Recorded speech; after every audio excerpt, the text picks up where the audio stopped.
दोस्तों, ये वीडियो मैं थोड़ा दुख और थोड़ा हैरानी, थोड़ा गम और गुस्से के साथ बना रहा हूँ। अपने भाइयों और बहनों के छात्रों के लिए 26 दिन भूखा रहने के बाद, जिसमें कि मेरे 11 किलो शरीर ख़त्म हो चुका है, मसल्स चले गए हैं, ऑर्गन और दिमाग पर इरिवर्सिबल डैमेज लगभग होने के कागार पर पहुंचा है, और वो भी लद्दाख की कड़कती ठंड से दिल्ली की तपती धूप में बैठकर ये सब करने के बाद क्या मुझे किसी से कैरेक्टर सर्टिफिकेट लेनी होगी कि मेरा अनशन कितना पवित्र था? मैंने तोड़ा तो किसके हाथों तोड़ा, उसके हाथों क्यों तोड़ा, इसके हाथों क्यों नहीं तोड़ा, क्या डील हुआ, क्या सौदा हुआ, ये सब मुझे जवाब देना होगा। मैं कल से अब तरल लिक्विड फूड ले रहा हूँ, पी रहा हूँ, तो थोड़ी सी शरीर में जान आई है। बदकिस्मती से वो जान मुझे इसमें देनी पड़ रही है, दुख के साथ कह रहा हूँ। मगर सुबह से मुझे बहुत से लोग फ़ोन करके या पोस्ट दिखा कर कह रहे हैं कि आप पर बहुत सवाल उठाए जा रहे हैं, आपने इनसे क्यों अनशन तोड़वाया, केंद्रीय मंत्रियों से क्यों नहीं तोड़वाया, किसी और से क्यों नहीं तोड़वाया, क्या डील हुआ है, सौदा हुआ है। ये सब मुझे जवाब देना होगा। अगर सौदा करना होता, डील करना होता, तो क्या 26 दिन भूखे रहना पड़ता है? कितनों ने डील किए हैं, आपने देखा होगा। क्या वो इस तरह से डील करते हैं? क्या मैं आलीशान एयर कंडीशन कमरे में बैठ के डील सौदा नहीं कर सकता था? मुझे यहाँ दिल्ली की गर्मी में बाहर रोड साइड पर बैठकर डील करना पड़ता। धिक्कार है ऐसे देश पर जिसमें ऐसे दिमागों की उपज होती है, जिसमें से ऐसे नीच ख्यालात निकलते हैं। मैं दोष नहीं देता हूँ आप में से ज़्यादातर पर, क्योंकि आपको ज्ञान नहीं है, पता नहीं है क्या हालात थे मेरे ऊपर, क्या गुजरा मेरे परिवार पर पिछले 1-2 हफ्ते में। इसलिए आप लोग ऐसा शायद कह रहे हैं, और कुछ लोग शायद जान कर कह रहे हैं, पता है उन्हें। इसलिए पहले बात सुनने से पहले उसका बैकग्राउंड ज़रूर देखिएगा। क्या उन्हें कोई खुंदक है? क्या वो किसी पॉलिटिकल पार्टी से हैं, जिस पॉलिटिकल पार्टी को किसी और पॉलिटिकल पार्टी से कुछ खुंदक है? या वो न्यूट्रल कोई आदमी कह रहे हैं? अगर न्यूट्रल कह रहे हैं तो ज़रूर उनकी बात सुनिएगा और मुझे भी बताइएगा। मैं जवाब देने की अभी भी कोशिश करूँगा, समझें या न समझें, मगर मेरी सद्भावना है और मेरा आपके साथ सिंपैथी है।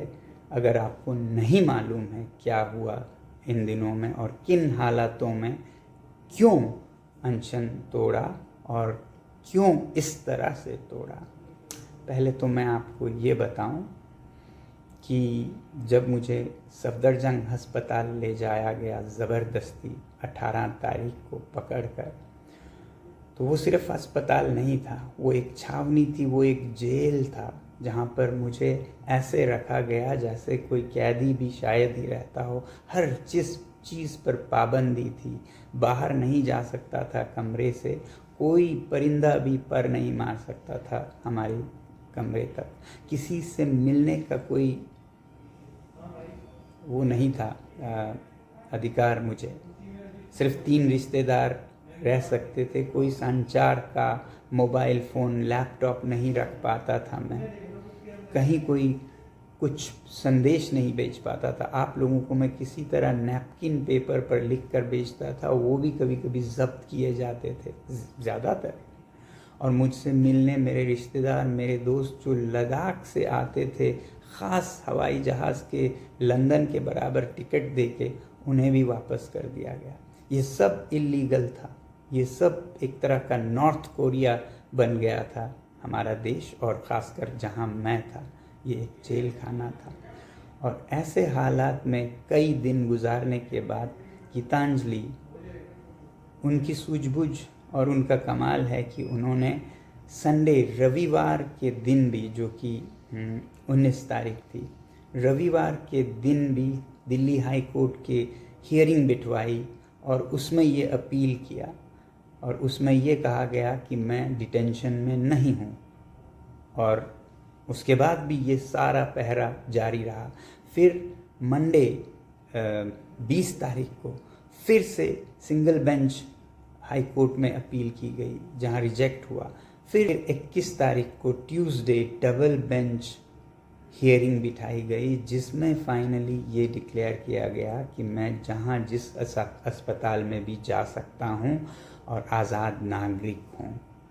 मगर उस दिन भी आपको नहीं मालूम है किन हालतों में मैं रहा।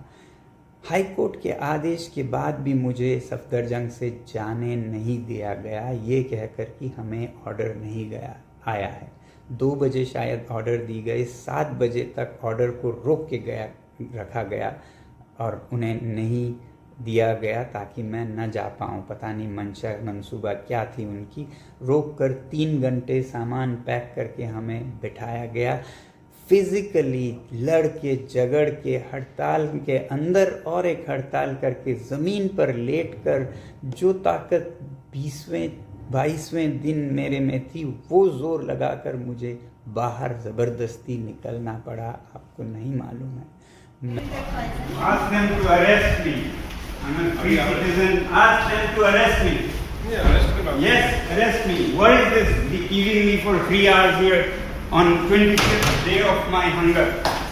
You all are harassing me. Not harassing you. Yes, you. If I die of stress, it will be your responsibility. What order does it number want? लेके आप लोगों को बदतमीजी कर रहे हो, ऑर्डर लेके आओ। हाँ, Please open. I'm going. Arrest me if you want. bloody third class people. आप जबरदस्ती क्यों बात कर रहे थे? Shameless people. This is government or this is a butcher. वो अभी अपने हॉस्पिटल का Please step aside. Arrest me if you want. You arrest me. Arrest me. You can stop me wherever. Let the nation know how. Sir, we have sent you the order number. Okay, I have sent this doctor. order ready. Sir, bar and bench का पूरा news भेजा है। वहाँ पर If I he said कि still it is not lie down here. Take pictures. Let's see who snatches your phone. Sir आपको high court का order भी नहीं आया, जैसे आता है डॉक्टर से रेडी है ऑर्डर क्यों नहीं आया? तो आपके पता कीजिए। दैट इज आप It is digitally everywhere. The world knows. Sir. Except you, the world knows.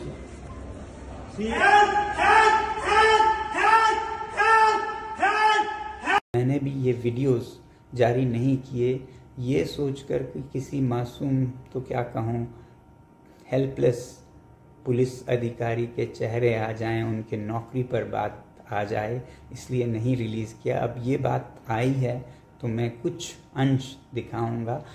ये वीडियोस भी बाहर ना जाएं, इस पर हमारे फ़ोन पर छीना झपटी हुई, तोड़ फोड़ हुआ और हमने किसी भी तरह ये वीडियोस रखे, मगर मैं रिलीज़ नहीं कर रहा हूँ। छोटा आपको एक नमूना दिखाऊंगा। ऐसे हालात से हम गए मेदांता हॉस्पिटल गुड़गांव में। हमने सोचा अब हम आज़ाद नागरिक हैं, यहाँ पर आज़ादी होगी, मगर नहीं। हमें बाद में पता चला यहाँ भी वैसी ही छावनी बनाई गई। यहाँ भी बाहर 5-10 पुलिसकर्मी, नीचे 200-300 पुलिसकर्मियों के दस्ते, पूरा हॉस्पिटल एक तरह का छावनी कैंप मिलिट्री बना दिया गया। किसी को मुझसे यहाँ भी मिलने नहीं दिया गया। बाहर जाने पे पाबंदी, हर चीज़ पे पाबंदी लगाई गई। ऐसा मेरे साथ ट्रीटमेंट किया गया। अभी भी हो रहा है, अभी भी हो रहा है। आप लोग आके देखिएगा, बहुतों में आप लोगों ने देखा है। तो 21 तारीख को ट्यूसडे को ऑर्डर के बाद रात को मैं यहाँ गुड़गांव के हॉस्पिटल वेदांता अस्पताल में पहुंचा और उसी रात देर रात केंद्रीय मंत्री जेपी नड्डा जी और जितेंद्र सिंह जी आए। मुझे बताया गया इस एजेंसी के अफसरों ने कि वो आ रहे हैं कुछ बात करने, और फिर आए और उन्होंने कहा कि आप अनशन तोड़िएगा, हम चाहते हैं अनशन आपका न रहे, वगैरह वगैरह। मैंने उन्हें कहा कि मैं यूं ही तोड़ने के लिए तो बैठा नहीं हूं, शर्तें होंगी, उनको आप माने तो मैं अनशन तोड़ भी दूंगा। तो शर्तें पूछी गई हमसे।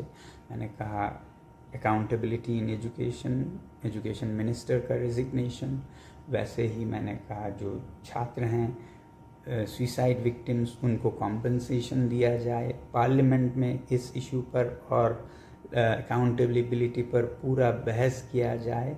और एक नया हमने जोड़ा कि जो भी छात्र सीजेपी के और बाकी उनके लीडरशिप जिन्होंने प्रदर्शन किया है पीसफुली जंतर मंतर पर और फिर 20 मार्च को संसद मार्च किया, उनमें से किसी पर भी कोई कानूनी कार्रवाई नहीं किए जाएंगे, एफआईआर नहीं किए जाएंगे, तब मैं ये अनशन तोड़ूंगा।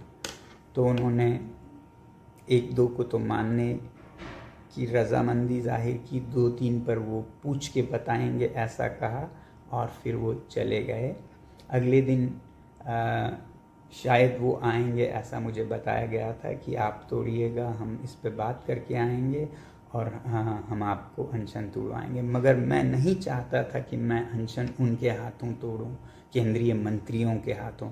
इसीलिए मैंने मांग की कि जो हमारे अलग अलग दलों के राजनीतिक दलों के सांसद हैं वो सब जितने आ सकें आएँ और फिर हमारे छात्र नेता सीजेपी के आएँ और लद्दाख के जो नेता लद्दाख से यहाँ आए थे वो आएँ और उन सब के उपस्थिति में मैं अनशन तोड़ूं। अगले दिन मैंने इसके लिए उम्मीद की और आए भी लोग यहाँ पर। मगर अगले दिन सांसद आए कोई 15 से 20, उन्हें किसी को अंदर नहीं आने दिया गया।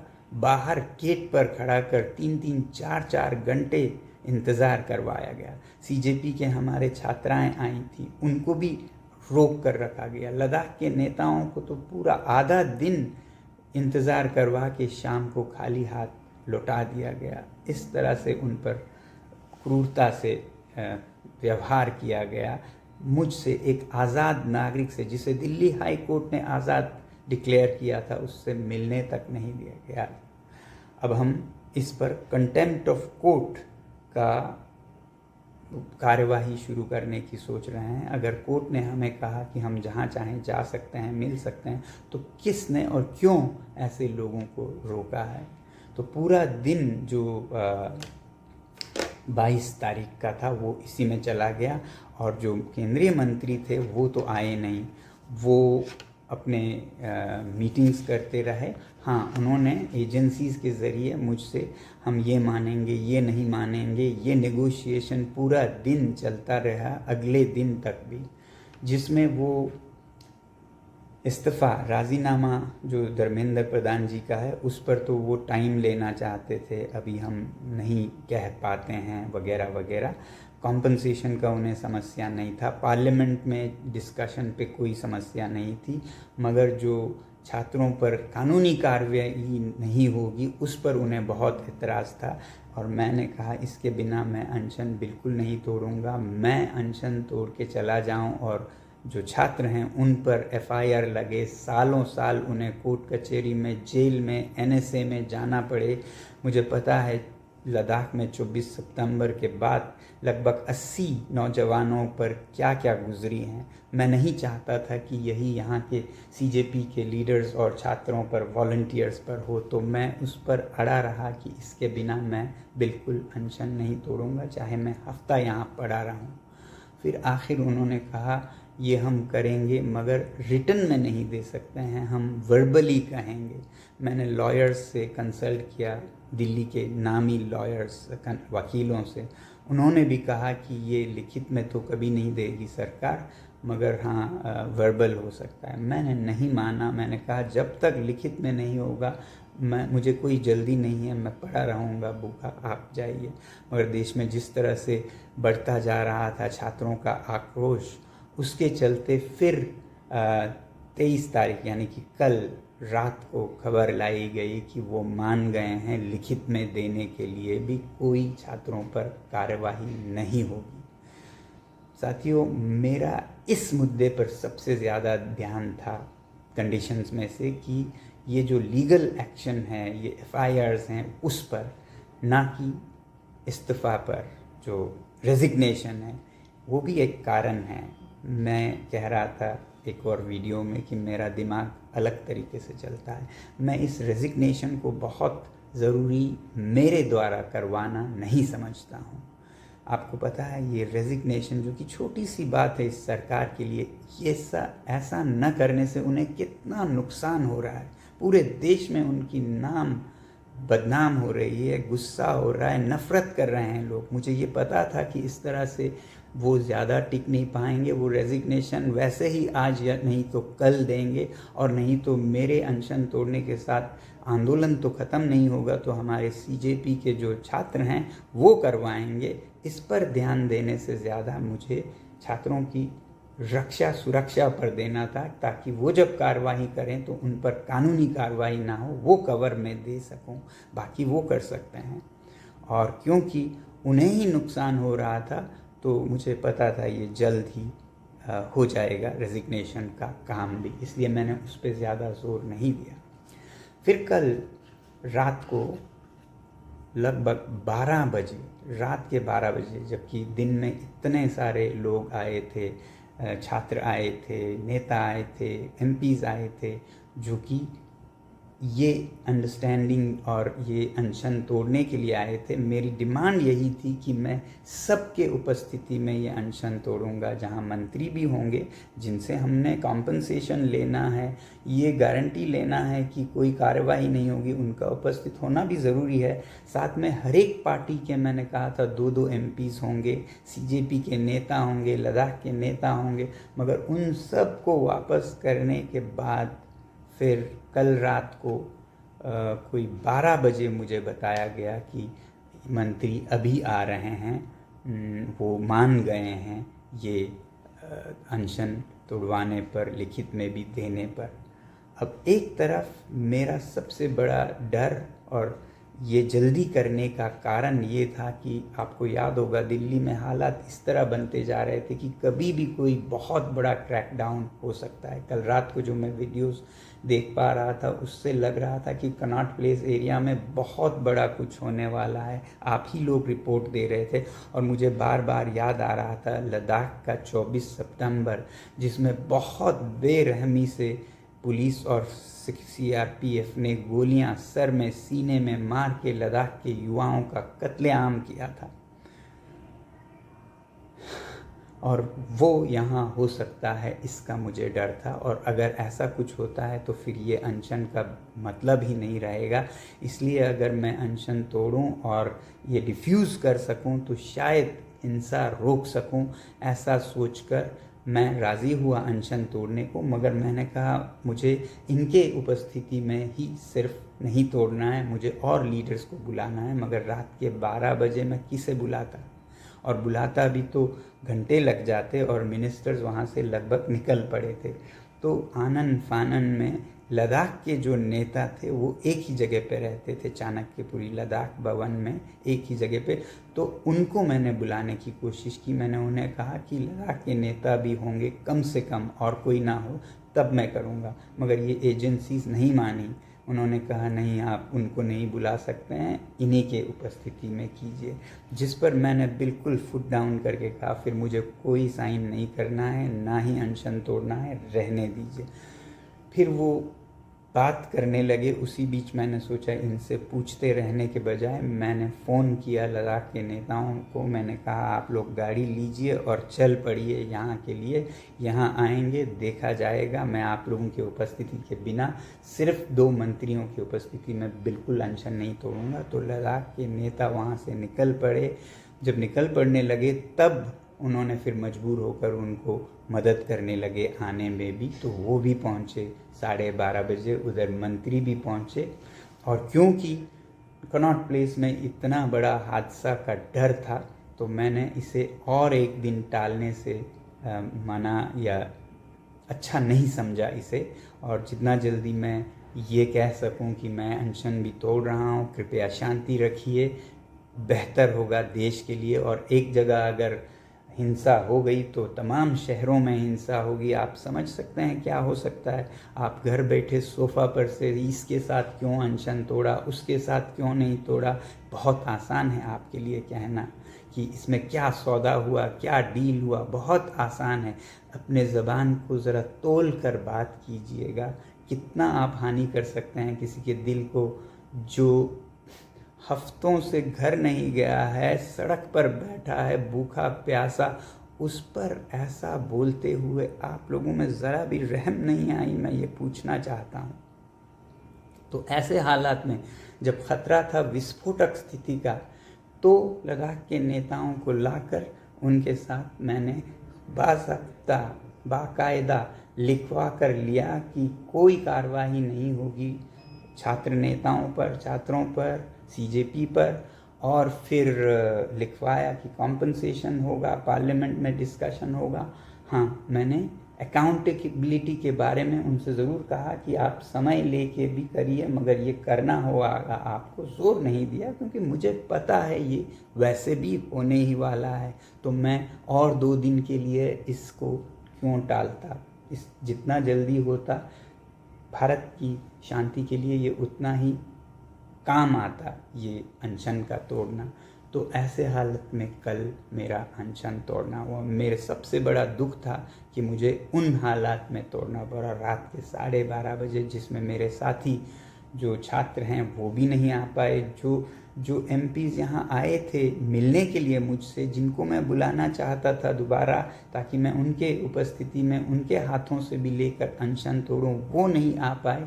वो मेरे दिल का सबसे बड़ा दुख होगा। मगर फिर कहते हैं ना, कभी किसी को मुकम्मल जहां नहीं मिलता, कहीं ज़मीं तो कहीं आसमान नहीं मिलता। 100% आपको हर चीज़ नहीं मिलता है, आपको निभाना पड़ता है। वही मैं आपसे भी कहूँगा, आप किसी भी विचारधारा के होंगे, आपको बीजेपी से समस्या होगी, आपको कांग्रेस से समस्या, आपको सोनम वांगचुक से समस्या होगी, मगर हर चीज़ में आपकी तमन्नाएं पूरी नहीं होंगी। खुंदक जो आपका है वो शायद पूरा नहीं होगा। कहीं पर हमें बैलेंस देखना पड़ता है। कहते हैं ताश के खेल में जीतने वाला वो नहीं है वो जो ज़्यादा किस्मत जिसकी चलती है, बल्कि वो है जिसे कब उठकर जाना है ये समझ आता है। तो मैं यही सोच रहा था, अब इसे रोकना होगा, नहीं तो अनर्थ हो सकता है देश में। तो ऐसे हालात में कल 12:30 बजे मैंने अनशन तोड़ा। अगर ये गलत था तो मैं कसूरवार हूँ, मुझे सज़ा दीजिए या मुझे माफ़ कर दीजिए। मैं शायद फिर ऐसा कभी गलती ना करूं कि अपना पूरा ज़िंदगी दे के दिल्ली के सड़क पर इन हालातों में रहूं। मगर नहीं, मेरा ख़्याल ये है कि आप अनजान हैं, आपको ख़्याल नहीं है क्या यहाँ हालात थे, कैसे मुझे रखा गया है, इस दिल्ली को कैसे नॉर्थ कोरिया बनाया गया है, जिस पर कि सवाल उठने चाहिए, जिस पर कि हम कोर्ट में भी चैलेंज करेंगे कि कैसे नागरिकों को ऐसे ट्रीट किया जाए जब दिल्ली हाई कोर्ट अपने फैसले सुनाती है। ये एक अलग चैप्टर है, मगर जो भी गुजरा है उसके बावजूद ये सब सहते हुए भूख के ऊपर ये सब हमने किया है। आपके लिए कहना बहुत आसान होता होगा, मगर हमारे लिए हर चीज़ में से गुज़रना, उसे जीना और उसमें से फिर निकल कर आना उतना आसान नहीं है। तो थोड़ी सी आप भी मन में संवेदना रखिएगा, हमदर्दी रखिएगा हमारे साथ। अभी मैं उठ के खड़ा हो भी नहीं पाया हूँ कि ऐसी बातें जो कि दिल को चीर के जाती हैं सुनने के हालत में नहीं हूँ। कृपया अपने वाणी को लगाम दीजिएगा। बोलें तो प्यार की वाणी बोलिएगा, न बोलें तो ना ही बोलें, फिर वो ज़्यादा मेरे लिए मरहम होगा। आज इतना ही। धन्यवाद। जय हिंद।